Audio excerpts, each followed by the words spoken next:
Hey, good morning. I want to tell you this is pre-recorded because I had another appointment today. But as promised, we are doing this 100 days in a row. I don't know what the heck I was thinking when I did it, but it's airing right now on July 25th, Thursday. And I hope you have an amazing day. Comment, and I will definitely comment back. Now, who do we have as our guest? Well, she's my director. She's sometimes the producer. She is definitely the writer. I consider her one of my kids. Yeah, that's right. B. Danielle Watkins is in the house. What's happening? I feel real special today. I feel real special that you are here, that you took out time because you're busier than me 90% of the time. It's like if you're not writing the next script, you acting in it. If you're not acting in it, you're directing it. And sometimes you're doing both at the same time. You're like, cut, wait a minute, let me see that shot. I'm like, well, dang. That's facts, though. That's facts. You know, that's the hardest thing to do is direct and be acting, because you try and be in character, and then all of a sudden you see something, you're like, wait a minute, hold on. What just happened? And my cousin is the cameraman. He'd be like, just do it. I can see. Yeah, we love Brad. Shouts out to Brad, but Brad does get lost in his creativity sometime and needs a little assistance sometimes. But he's one of the most creative people behind the camera. And right now we're editing, and by we I mean Alan is editing the Power of Pink videos from last year. And the work that Brad did is amazing. He is dang good at what he does. We have our short that's out there. I believe it's going into like a what do you call those things? What do you call it? What did you submit it into? It's in the film festival, the Vegas Movie Awards. We are submitted to like 13 categories almost. Nice. Yeah, we're in and that one is called Yellowbird, right? Yeah, best short, best original, best first time producer, best actress. It's a whole bunch of stuff I put it in there for. That's amazing. So soon we'll know that. We'll let those words out. But I got to go back. Back. What made you decide to want to be a producer, a director, a writer, an actor? All of this. What made you say, I'm going to get the film bug, not just video, but you're doing feature films? I never wanted this out of my life. This is not what I wanted for life. I'm supposed to be a school psychologist in a high school somewhere, making a difference in children's lives. But I wrote my books. So my books were out. And my very first movie I made was because my best friend and now business partner, Onyx Keisha, she was trying to start a film festival. And she was like, I really want to do a film festival, blah, blah, blah, blah, blah. And I said, well, you need movies to go on a film festival. So I'm going to make a movie so that you can have movies for your film festival. I had no idea what I was doing.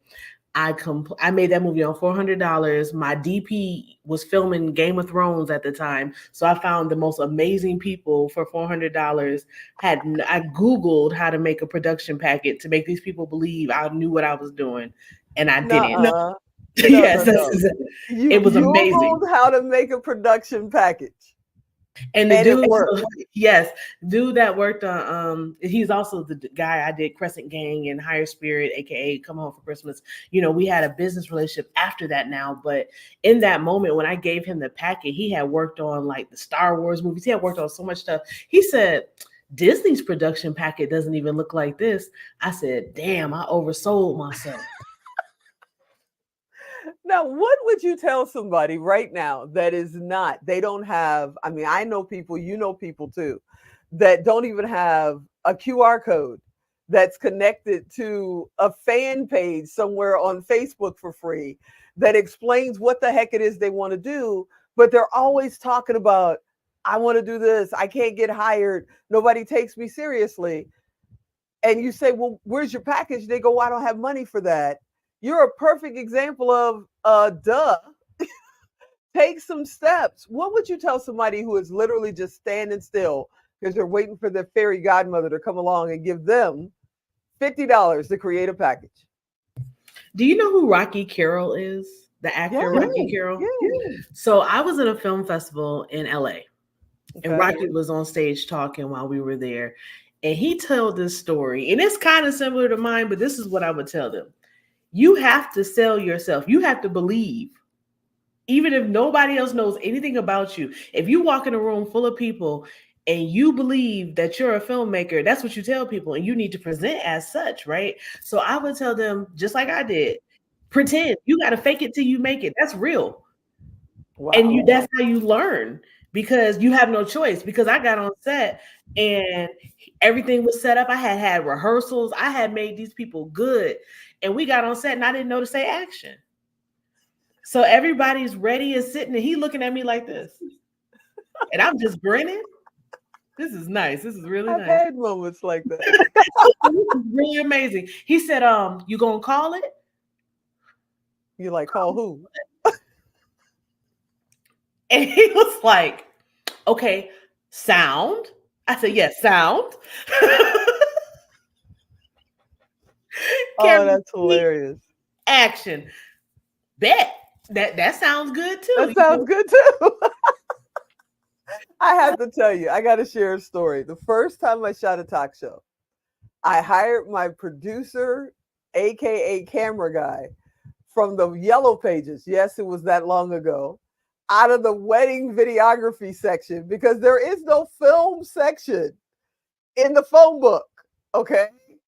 So I hired him out of the Yellow Pages, out of the wedding section. Turns out this man is an undercover fraud detective all day long, and he did video for hobby. And the first I met, you know me, I could talk to anybody. I got us the penthouse at New York, New York. And the vice president said, I'll give you craft services. He said, come on up. I'll make sure you have a room. They gave us the penthouse at New York, New York, and a whole wall of food. And I was like, don't y'all touch that food. They said they were giving us craft services. That's cheese and crackers. Don't you touch that. You know how much water is? Don't you touch that food. And I kid you not. And the vice president came up and said, is there something wrong with the food? I said, oh, that's for us? And he said, well, I told you I'd give you craft services. And I said, I literally thought it was sponsored by Kraft, and it was cheese. True story. I kid you not. That was my first talk show production. And then Mother Love, who was a major comedian, had a national talk show. She was big in the 90s. Mother Love was our first guest, and she sat in the chair and she said, wait a minute, baby, where's the monitors? I said, you don't sing? What monitor? What do you need a monitor for? And she said, no, no, no. So I can see what I look like, because I don't trust y'all. And I said, oh. And I pushed the little button on the side of the camera and turned it around and said, see? I kid you not. She was like, okay. And she directed that entire interview from her seat. And her closing comments were, whenever you do in a talk show, make sure you ask for a bio or resume, because, honey, this was interesting. That's how she closed. I kid you not. I still have the footage. See, and look at us now. And look at us now. You know, we shot Yellowbird last now. year after the Now Honors and the Power of Pink, and there was an incident. We won't say what it was, but there was an incident, and you looked at me and you said, "You can do this. Go." And I was like, Figure I it do out. talk shows and documentaries. I don't know nothing about what." I'll just sit it. We can take a lunch break. Lunch, somebody order pizza. That's literally why we ordered food, because I didn't know what the heck. You were like, you know what? Let's go ahead and let's take a minute. Let's take a break. So your specialty is films, and you're very, very good at it. I mean, you're amazing at it. And I want to thank you for believing in my crazy dreams and supporting us with the Now Honors and the Power of Pink. But what made you do it? Because this is talk show. You know, this is stage. We're walking around talking about motivation, inspiration, thought leader. There is no scene, no prop. Almost wasn't a slate. I mean, we literally had to go back and get it. It's like, what made you say, yes, I'm going to do this? And the finished product is insane. But what made you say yes to it in the first place? Well, because you asked me. I mean, if I'm being honest, I said it didn't matter what it was. You asked me. Oh, I appreciate that. So then I got in there. You know, that was the first year. So now going into the second year, this is going to be the third year this year. I mean, Yeah, look who's in the room.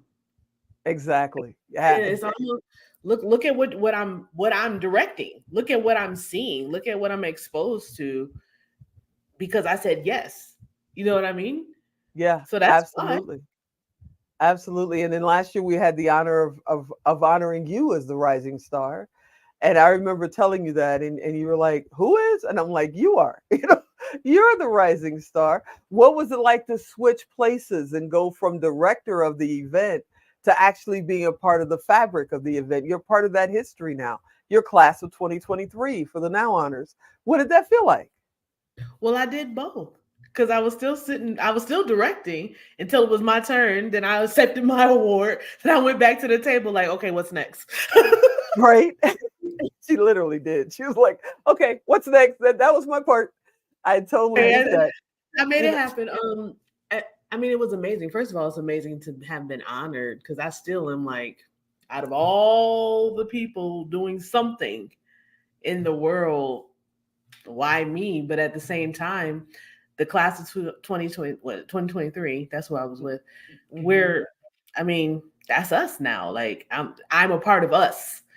You know, Yes. I'm a part of the documentary. I'm not just behind it. You know, I'm in all of it just as much as I've touched it. So I don't know. I guess it's great. And you've also been, I mean, you've been a witness to the amazing people that have been on that stage. This year, we have Marie Diamond, from The Secret as our Woman of the Year. I still have to pinch myself. And Laurel Langmeyer, who truly is the millionaire maker, she's helped over 100 people become millionaires, is our first ever legend in finance and business. And she's going to be there. So, what was it like to witness that? As like me, I was a fan the whole weekend. People were talking to me, and I'm going, I'm trying to hear. What I was mean, that to like be for you? honest, I can't wait because for years I would watch The Secret on New Year's Eve every year for Mm, years. My that's godmother, who is no fascinating. more longer living, gave me The Secret, the book, and wrote in it and told me to be great. You know, so The Secret was such a big part of me figuring out what it meant to keep going. You know what I mean? What it meant to be like, Yeah. okay, it doesn't always look immediately the way you think it should. You just got to keep seeing it. And that was such a big part. And now I'm gonna sit in a room and direct something that she's a part of. What? And Like Laurel that's Langmeyer was in The Secret as well. So you have two secret cast members going to be there this year. And I mean, not only are you going to direct them on stage and direct them when they get their award, but you're going to direct them in the third version of The Power of Now, yes. for the class of 2024. And I can't wait to just watch you do your magic. And I tell everybody, she's young, yes, watch her take the room over because I don't have to worry about that. And I want to personally thank you. We kid a lot, we joke a lot, and I'm always silly. People may not know that, but I'm a goofy person. My brother's always like, really? But in seriousness, I want to take this minute to just say thank you because I know the room is okay. I can go in the hallway. I can go out in the hall. It may be my call time, and you may send Talia out there to get me. But the room is okay, and it'll keep moving. Even in the first year when we did it on stage, and I didn't read the agenda, and we just skipped right over Sydney Van Arnhem. I'm closing out the day, and Sydney's like, and you came up and went, no, we Yeah, have one more. I was trying not to be embarrassing, but I was like, hey, hey, hey. We, And I love how we much have the somebody audience waiting. loves it. Yeah, I love how much the audience loves it because you treat it like a production. If it It doesn't is a start right, production. What do you but mean? you know how stage events are. But it's still a They're so production. worried about the stage, they're not worried about what we capture. And The you make sure we get it Oscars. right.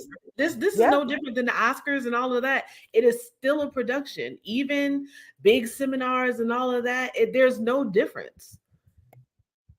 that's amazing. Let's talk about it real quick before I have to let you get out of here because I know we're running out of time. Up and coming filmmakers, there's so many coming along right now that are shooting on just about everything, their phone, their iPad, their cousin's, 5-year-old camera. They're figuring it out. and they're figuring out how to get their content together, what advice would you give an up and coming filmmaker on this industry? My advice would be you're on your own timeline, because what's happening now, especially with social media and the instincts to compete, that puts us in a position where we think we're supposed to be where somebody else is. No, you're on your own journey. Do everything you're supposed to do and be in competition with yourself. Be in competition to be better than your last project. But don't look at what somebody else is doing and expect to have that same outcome, because you'll never get anywhere, because you'll never be them. Make your art. Do what you want to do. Tell the stories you want to tell, and do it to the best of your ability. Do not compare yourself, because you will fail every time. That's amazing. What's coming up next for you? Well, I have a novel deadline next Wednesday. I really need to get that done. I need to turn this manuscript in and turn this book in. I have a novel. I have 2 more movies to film this year. I have 2 movies getting ready to come out this year, September 24th and November 4th, Sinful Paradise and Mixed Christmas, respectively. What else I got going on? I have to come to Las Vegas for the Now Honors. Yeah. Working per usual. Working per usual. I know in September you're going to be calling me saying, okay, where are we, where we're going, and what exactly are we doing? And I'm just warning you ahead of time. I'm not going to know yet. Well, you got time. You got time today on July to have that answer in 2 months. You already know it's coming, so you got time. I appreciate it. I appreciate you coming on and doing this interview with me, because we couldn't do it live. And you said, you know what, I can do it. And it's literally the middle of the night where you are right now. I thank you so much for coming on, hanging on with me, and taking this journey with us. You're absolutely amazing. Oh, yay. Thank you. I'm just glad I could do it. Awesome. All right, everybody, you know what to do. If you want to know more about Danielle Watkins, go to TGO Direct, put in her name, and you'll find out where her films are, where you can contact her, and you can send her a message. No, it doesn't cost you anything. You guys know this by now. Costs you nothing, costs her nothing, but it's a great way to keep the community connected. I hope you enjoyed this interview. I know I want you to come back next time. And as always, I'm TGO. I'll talk to you. Yeah, you guessed it. Tomorrow. Have a great day.